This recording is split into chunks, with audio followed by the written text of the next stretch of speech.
बिस्मिल्लाहिर्रहमानिर्रहीम जज़ल्लाह सय्यदना व मौलाना मोहम्मद सल्लल्लाहु अलैहि वसल्लम अलैहि। मैं आज गुफ्तगू करना चाहता हूँ as a being a police अफसर। बहावल नगर का सानहा ईद वाले दिन, ईद की नमाज के बाद एक सानहा पेश आया थाना ए डिवीज़न और थाना बी डिवीज़न।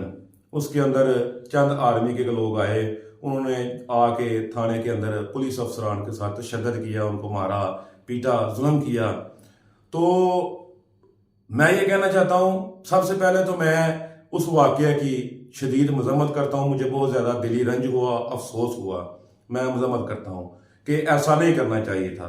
दूसरा कि अगर 3 या 4 SHO या 2-3 मुलाजमान थे, उन्होंने कोई रेड गलत किया तो उन पे एक कानूनी कार्रवाई हुई, उनको सस्पेंड किया गया, उनके ऊपर FIR दर्ज की गई, उनको 15 साल भी किया गया थाना ए डिवीज़न में, ठीक है। तो अगर उनका कसूर था तो उनको डिसमिस किया जाता, तो इंक्वायरी करके उनको डिसमिस कर देते, सजा दे देते। लेकिन ये कि उनको उस थाने पे हमला कर देना और पुलिस को ज़ोदोगोब करना, मारना मुलाजमान को, एक अदारा इज्जत माब अदारा दूसरे इज्जत माब अदारे के साथ इस तरह करे, तो फिर इंटरनेशनल लेवल पे और हमारा पड़ोसी मुल्क भारत, उन्होंने भी इसको बड़ा हाईलाइट किया। पाकिस्तान की जगह हंसाई हुई। पाकिस्तान है तो हम हैं, हम पाकिस्तानी हैं, पाकिस्तान से मोहब्बत करते हैं। पाकिस्तान था, है और इंशाअल्लाह ताला तक क़यामत रहेगा। हम सबको चाहिए, देखना चाहिए कि यार जब उनकी वीडियो बनी, उनकी माँ बाप बेटा सारे उनके रिश्तेदारों ने जब उनकी वीडियो देखी होगी तो उन पे क्या गुजरी होगी कि हमारे बच्चों ने पुलिस में भेजा था। पुलिस में हम इसलिए आते हैं, पैसों के लिए नहीं, पैसे हर जगह मिलते हैं।